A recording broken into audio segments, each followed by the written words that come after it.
Dears, ഇന്ന് നമ്മൾ discuss ചെയ്യാൻ പോകുന്നത് class 7 social science model question പേപ്പറാട്ടോ. ഓണപ്പരീക്ഷൻ്റെ മോഡൽ ക്വസ്റ്റ്യൻ പേപ്പറാണ്. Summative assessment 2025-26. ഓക്കെ, എന്താണ് ഇവിടെ പറയുന്നത് നോക്കാം. എന്താണ് a concept map related to the constituent assembly is given filling the ones. എന്താണ് ഇവിടെ ഈ കോൺസ്റ്റിറ്റ്യൂന്റ് അസംബ്ലിൻ്റെ ഒരു മാപ്പാണ് ഇവിടെ തന്നിരിക്കുന്നത്. അത് ഇതേപോലെ ടെക്സ്റ്റിലുണ്ട് അല്ലേ. അത് കംപ്ലീറ്റ് ആക്കാനാണ് പറഞ്ഞിരിക്കുന്നത്. Framing period 2 year 11 months 17 days constituent അസംബ്ലിൻ്റെ അല്ലേ. പിന്നെ constitution adopted and signed on 26 November 1949 അല്ലേ. പിന്നെ ഇവിടെ വേണ്ട എന്തൊക്കെയാണ് ചോദിച്ചിരിക്കുന്നത്. അപ്പോൾ എന്താ അത് ഇതേപോലെ ടെക്സ്റ്റിലുണ്ട് അല്ലേ, അതങ്ങ് എഴുതിയാൽ മതി അല്ലേ. അപ്പോൾ എന്താണ് first meeting 9th December 1946, the elected chairman doctor Rajendra Prasad. പിന്നെ എന്താണ് ഇത് തന്നിട്ടുണ്ട് അല്ലേ. Came into effect on 26 January 1950, India become republic. Chairman of the drafting committee doctor BR Ambedkar അല്ലേ. ഇതായിട്ട് എഴുതിയാൽ മതി കേട്ടോ. ഓക്കെ, നെക്സ്റ്റ് ക്വസ്റ്റ്യൻ എന്താണെന്ന് നോക്കിയേ. Name the code of laws followed by our country until we become republic.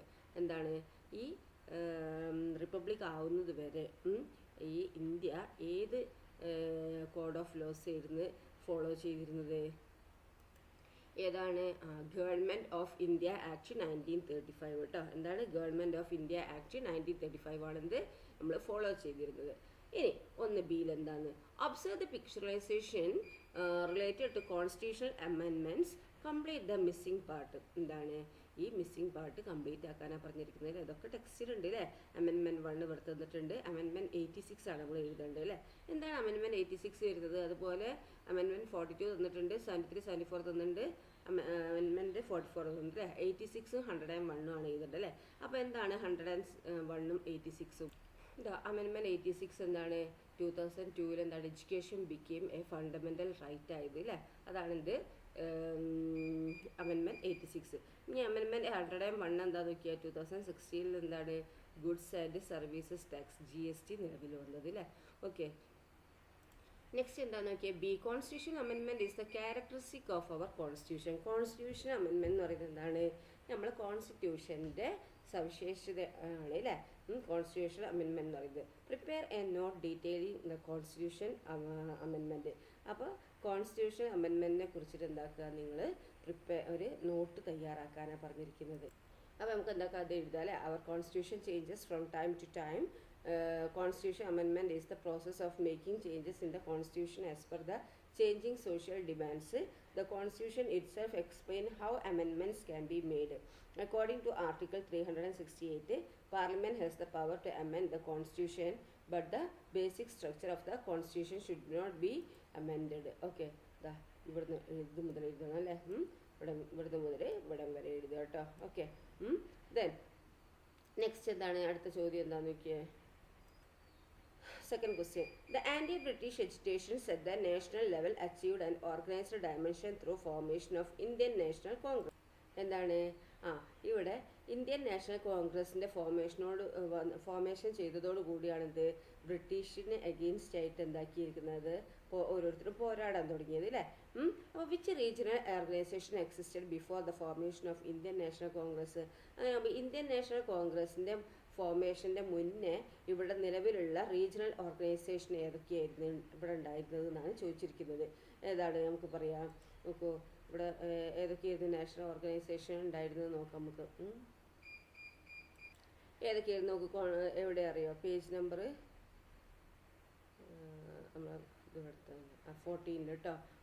നോക്കൂ ഏതൊക്കെയായിരുന്നു എന്നൊക്കെ ഇവിടെ ഉണ്ടായിരുന്ന ഓർഗനൈസേഷൻ നാഷണൽ കോൺഗ്രസിൻ്റെ ഫോർമേഷന് മുന്നേ ഏതൊക്കെ? Indian association, Madras native association and Pune Sarvajanik അല്ലേ. ഇതൊക്കെയായിരുന്നു ഇന്ത്യൻ നാഷണൽ കോൺഗ്രസിൻ്റെ ജർമ്മനിക് സഭ കേട്ടോ.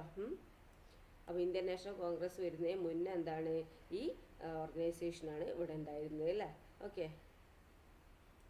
പിന്നെ അടുത്ത ക്വസ്റ്റ്യൻ എന്താണ്? What are the main objectives of Indian national congress in the beginning? തുടക്കത്തിലൊക്കെ ഇന്ത്യൻ നാഷണൽ കോൺഗ്രസിൻ്റെ മെയിൻ ഒബ്ജക്റ്റീവ് എന്തായിരുന്നു? എന്താണ് മെയിൻ ഒബ്ജക്റ്റീവ് നോക്കിയതാ? The main objective of this movement were bring the problems of various groups of people in India to the attention of the British authorities and to develop the sense of nationalism among people beyond caste, religion and regional thinking. ഇതാണ് നമ്മൾ answer കേട്ടോ വരുന്നത്. Okay the main objective ഏതൊക്കെയായിരുന്നു എന്താണ് ഇത് ബ്രിട്ടീഷുകാർ ഓടുള്ള അല്ലേ ഈ national കോൺഗ്രസിൻ്റെ മെയിൻ ഒബ്ജക്റ്റീവ് എന്തായിരുന്നു ചോദിച്ചത് കേട്ടോ. നെക്സ്റ്റ് ക്വസ്റ്റ്യൻ എന്താ 3 അല്ലെ മൂന്നാമത്തതാണ് അല്ലേ നോക്കിയേ the girl Panchami was denied school admission due to the marginalisation that existed in society. What is meant by marginalisation? എന്താണ് മാർജിനലൈസേഷൻ? അതാണ് ചോദിച്ചിരിക്കുന്നത്. Marginalization is the process of excluding some groups from place where they deserve equal consideration. കേട്ടോ അതാണ് marginalisation എന്ന് വരുന്നത് കേട്ടോ. Marginalisation എന്ന് പറഞ്ഞാൽ എന്താണ്? Process of excluding some group from place where they deserve equal consideration. Next question എന്താ? World around us should be accessible to all alike. എന്താണ് ഈ വേൾഡ് എന്ന് പറഞ്ഞാൽ നമുക്ക് എല്ലാവർക്കും ഒരുപോലെയാണ് അല്ലേ? എല്ലാവർക്കും ഒരുപോലെ ആകേണ്ടതില്ലേ? What is your opinion in this statement? Explain. ഇന്നെൻ്റെ ഒപ്പീനിയൻ എന്താണ്? നിങ്ങളുടെ ഒപ്പീനിയൻ എന്താണ് ഈ സ്റ്റേറ്റ്മെന്റിനോട് എന്നാണ് ചോദിച്ചിരിക്കുന്നത്. അപ്പം നിങ്ങളുടെ ഒപ്പീനിയൻ എന്താണ് അതാണ് ഇവിടെ എഴുതേണ്ടത് കേട്ടോ. നെക്സ്റ്റ് നോക്കൂ. ഭക്തി movement in south India existed between CE 7th and 12th century. ഭക്തി മൂവ്മെന്റ് ഈ സൗത്ത് ഇന്ത്യയിൽ എന്താണ് 7th-ലും 12th century ഇടയിലാണ് അല്ലേ ഭക്തി മൂവ്മെന്റ് ഈ സൗത്ത് ഇന്ത്യയിൽ എക്സിസ്റ്റ് ചെയ്തത്. Complete the chart related the characteristic of bhakti movement in south India. നിങ്ങൾ ഈ ചാർട്ട് എന്താ ഭക്തി മൂവ്മെന്റ് സൗത്ത് ഇന്ത്യയിലുള്ള ഭക്തി മൂവ്മെന്റ് ക്യാരക്ടറിസ്റ്റിക്കിന്റെ എന്താണ് റിലേറ്റ് ചെയ്തുള്ള ഒരു ചാർട്ടാണ് ഇവിടെ തന്നിരിക്കുന്നത്. അത് കംപ്ലീറ്റ് ചെയ്യാനാണ് പറഞ്ഞിരിക്കുന്നത് കേട്ടോ. Characteristic of bhakti movement in south India എന്താണ്? Composition and singing of devotional song in vernacular language അല്ലേ. അപ്പോൾ ഇവിടെ രണ്ടെണ്ണം തന്നിട്ടുണ്ട് അല്ലേ. Composition and singing of devotional songs in vernacular ലാംഗ്വേജും deep devotion to the beloved deity അല്ലേ. അപ്പോൾ ബാക്കി 3 ഇവിടുന്ന് എഴുതണം അല്ലേ. അപ്പോൾ നോക്കിയാൽ love and submission to god, പിന്നെ access to all irrespective of caste, bhakti movement in south India കേട്ടോ, equal participation of movement. Okay അത് 3 എഴുതണം. ഓക്കെ ദെൻ നെക്സ്റ്റ് ക്വസ്റ്റ്യൻ എന്താ നോക്കിയേ എന്താണ്? What are the writings of A Alvars known as?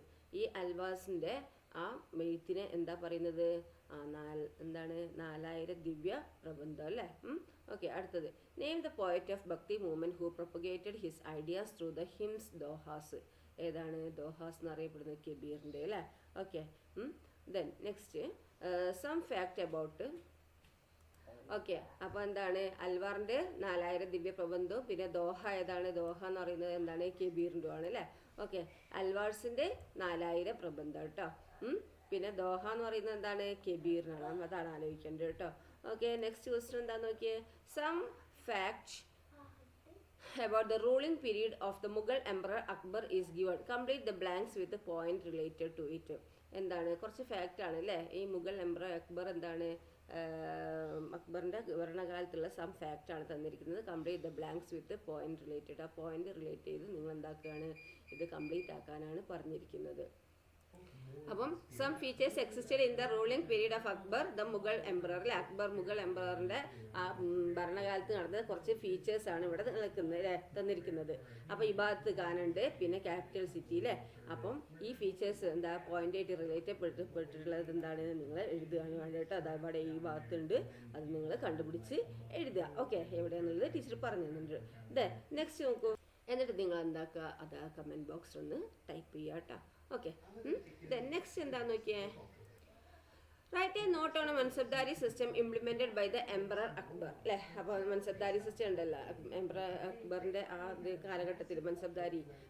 അപ്പോൾ എന്താണ് അതിനെ കുറിച്ചൊരു നോട്ട് എഴുതാനാണ് പറഞ്ഞിരിക്കുന്നത് കേട്ടോ. അപ്പം മൻസബ്ദാരി സിസ്റ്റം ഇവിടെ ഉണ്ട് അല്ലേ. Mansabdari was the military system implemented by the Akbar for this purpose എന്നൊക്കെ പറഞ്ഞിട്ടുള്ളത് നിങ്ങൾക്ക് എന്താണ് അത് നിങ്ങൾ എഴുതുക കേട്ടോ. ഓക്കെ ദെൻ അടുത്ത ക്വസ്റ്റ്യൻ എന്താ? Observe the map and find out the present of Indian state that was not included in the empire Vijayanagara. Vijayanagara അവിടെ എന്താണ് മാപ്പ് തന്നിട്ടുണ്ട് അല്ലേ. അപ്പോൾ വിജയനഗര എംപയറിൽ എന്താണ് ഈ ഉൾക്കൊള്ളാത്ത ഇന്ത്യൻ സ്റ്റേറ്റ് ഏതായിരുന്നു എന്നാണ് ചോദിച്ചിരിക്കുന്നത്. ഇവിടെ തന്നിരിക്കുന്ന ഓപ്ഷൻ എന്താണ്? തമിഴ്നാട്, കർണാടക, ഗുജറാത്ത്, ആന്ധ്രാപ്രദേശ് അല്ലേ. അപ്പോൾ ഇതിലേതാന്ന് നോക്കിയാൽ തമിഴ്നാട് കൊള്ളുന്നതാണ്, കർണാടക കൊള്ളുന്നതാണ്, ആന്ധ്രാപ്രദേശും കൊള്ളുന്നതാണ് അല്ലേ. പിന്നെ ഏതാ? ഗുജറാത്ത് അല്ലേ. ഗുജറാത്ത് ഇത് അവിടെയാണ് അല്ലേ. അപ്പോൾ ഗുജറാത്ത് ഇല്ല. അപ്പോൾ ഗുജറാത്താണ് നമ്മളെന്ത് ആൻസർ കേട്ടോ. കേരളയൊന്നും ഇല്ല കേട്ടോ അല്ലേ. കേരളയൊക്കെ ഒഴിവാക്കി പിടിച്ചിട്ടുണ്ട് അല്ലേ. അപ്പം എന്താണ് ഇവിടെ ഓപ്ഷൻ തന്നിട്ടുണ്ട്. അപ്പോൾ എന്താണ് നമുക്ക് ഗുജറാത്താണ് കേട്ടോ. ഓക്കെ ഈ ഗുജറാത്താണ് നമ്മൾ എന്ത് ആൻസർ വരുന്നത്. ദെൻ നെക്സ്റ്റ് ക്വസ്റ്റ്യൻ എന്താണെന്ന് നോക്കിയാൽ describe the economic condition of Vijayanagara empire based on the hints given below. അപ്പോൾ എന്താണ് എക്കണോമിക് കണ്ടീഷൻ, വിജയനഗര എംപയറിന്റെ എന്താണ് എക്കണോമിക് കണ്ടീഷൻ എന്താണ് ഡിസ്ക്രൈബ് ചെയ്യാനാണ് പറഞ്ഞത്, ടാക്സും ട്രേഡൊക്കെ വെച്ചിട്ടുള്ളത്. അപ്പോൾ നോക്കൂ നമുക്ക് എങ്ങനെ എഴുതാന്നുള്ളത്. അപ്പം ഇവിടെ എന്താ വിജയനഗരൻ്റെ ട്രേഡും അതുപോലെ എന്താണ് ടാക്സിനെ കുറിച്ചിട്ടാണ് അല്ലേ വരുന്നത്. അപ്പോൾ ഇവിടുന്ന് മുതൽ നമുക്ക് എഴുതാം അല്ലേ. The land was surveyed and tax according the productivity apart from tax and main source revenue the government were professional tax, building tax, licence fees and various kinds and fines imposed by the courts. പിന്നെ Vijayanagara developed India major trading centre, ട്രേഡിൻ്റെ അല്ലേ, traders for different part of a India and the world flocked to the famous city of Vijayanagara. പിന്നെ the rulers greatly encouraged foreign trade. Portuguese and the Arabs monopoly over foreign trade. Trade was also done with China and Sri Lanka അല്ലേ. പിന്നെ horse, trade off horse brought from Arabia and central Asia. ഇതൊക്കെ പറഞ്ഞിട്ട് എഴുതാം കേട്ടോ. ഇവിടം വരെ നിങ്ങൾക്ക് എന്താക്കാം ഷോർട്ടാക്കിയിട്ട് നിങ്ങളതായിട്ടുള്ള രീതിയിൽ നിങ്ങൾക്ക് എന്താക്കാം എഴുതാം. ഓക്കെ, ദെൻ നെക്സ്റ്റ് എന്താണ് നെക്സ്റ്റ് ക്വസ്റ്റ്യൻ നോക്കിയേ. ചാപ്റ്റർ എന്താണ് ക്വസ്റ്റ്യൻ നമ്പർ 6 ആണ് അല്ലേ. Bhakti Sufi movement in medieval India had a crucial role in reducing a hierarchical issues and social inequality and to create an atmosphere of peace and harmony. Write your ideas to explain this statement. എന്താണ് ചോദ്യം? മധ്യകാലഘട്ടത്തിൽ Indian സമൂഹത്തിൽ നിലനിന്നിരുന്ന കടുത്ത ഉച്ചനീചത്വങ്ങളും സാമൂഹിക അസമത്വങ്ങളും inequality അല്ലേ കുറയ്ക്കുന്നതിനും സമാധാന അന്തരീക്ഷം സൃഷ്ടിക്കുന്നതിനും എന്താണ് ഭക്തി സൂഫി പ്രസ്ഥാനങ്ങൾ എന്താണ് മുഖ്യ പങ്ക് വഹിച്ചിരുന്നു അല്ലേ. അതാണ് അവിടെ പറയുന്നത് അല്ലേ. അപ്പോൾ ഈ ഇത് പ്രസ്ഥാനം വിശദീകരിക്കുന്നതായിട്ട് എന്താണ് write your ideas to explain the statement. ഈ സ്റ്റേറ്റ്മെന്റ് വിവരിക്കുന്ന നിങ്ങളുടെ ഐഡിയാസ് എന്താണോ അത് എഴുതാനാണ് പറഞ്ഞിരിക്കുന്നത് കേട്ടോ. ഓക്കെ, ഇതുമായിട്ട് ബന്ധപ്പെട്ട് നിങ്ങളുടെ ഐഡിയ എന്താ നിങ്ങൾക്ക് തോന്നുന്നത് ആ ഭക്തി സൂഫി മൂവ്മെൻറ്റിൻ്റെ മിഡീവൽ ഇന്ത്യയിലുള്ള ടൈമിൽ ഭക്തി സൂഫി മൂവ്മെൻറ്റിനെ കുറിച്ച് നിങ്ങളതായിട്ടുള്ള ഐഡിയ ഉണ്ടല്ലോ ഈ സ്റ്റേറ്റ്മെൻറ്റുമായിട്ട് ബന്ധപ്പെട്ട് അത് എഴുതാനാണ് പറഞ്ഞിരിക്കുന്നത് അല്ലേ. അവിടെ കുറേ ഇന്നിക്വാളിറ്റിയും അതുപോലെ സ്ത്രീകളെയും ഒക്കെ കുട്ടികളെയൊക്കെ എന്താണ് അസമത്വങ്ങളും ഇതൊക്കെ ഉണ്ടായിരുന്നു അല്ലേ, ഇന്നിക്വാലിറ്റി ഒക്കെ ഉണ്ടായിരുന്നു. അപ്പോൾ എന്താണ് അതിന് നിങ്ങളതായിട്ടുള്ള ഐഡിയ എന്താണെന്ന് എഴുതാനാണ് പറഞ്ഞിരിക്കുന്നത്. ദെൻ നെക്സ്റ്റ് നോക്കൂ. Name the devotional song rendered in a special chanting style called sama in the Sufi centre. Sufi സെൻറ്ററിൽ സാമ എന്നുള്ള അറിയപ്പെടുന്ന ഒരു ചാൻഡിങ് ഒരു സ്റ്റൈൽ ഉണ്ടായിരുന്നു, സ്പെഷ്യൽ ചാൻഡിങ് സ്റ്റൈൽ ഉണ്ടായിരുന്നു അല്ലേ. അതിൻ്റെ ആ ഡിവോഷണൽ സോങ്ങിനെ പറയുന്ന പേരെന്താണ്? ഗവ്വാലി അല്ലേ. ഓക്കെ, ഇതാ നോക്ക് എവിടെ സാമ, ഇതാ ഇവിടെ വരുന്നുണ്ട് അല്ലേ, കോൾഡ് സാമ. ഏതാണ്? ഗവ്വാലീസ് എന്ന് പറയും അല്ലേ. ഓക്കെ, അപ്പോൾ ചാപ്റ്റർ നിങ്ങൾ നന്നായി വായിക്കണം കേട്ടോ. വായിച്ചിട്ട് നന്നായിട്ട് വായിച്ച് മനസ്സിലാക്കിയിട്ട് എന്താക്കുക, നിങ്ങൾ ക്വസ്റ്റ്യൻ ആൻസർ ചെയ്യുക കേട്ടോ. നന്നായി ചാപ്റ്റർ പഠിക്കുക, വായിക്കുക, മനസ്സിലാക്കുക. ഓക്കെ, അപ്പോൾ ഇത്രയാണ് നിങ്ങളെ ക്വസ്റ്റ്യൻസ് ഉള്ളത്. അപ്പോൾ നന്നായി പഠിച്ച് ക്വസ്റ്റ്യൻ എക്സാം എഴുതാൻ പോവാം കേട്ടോ. Okay, thank you.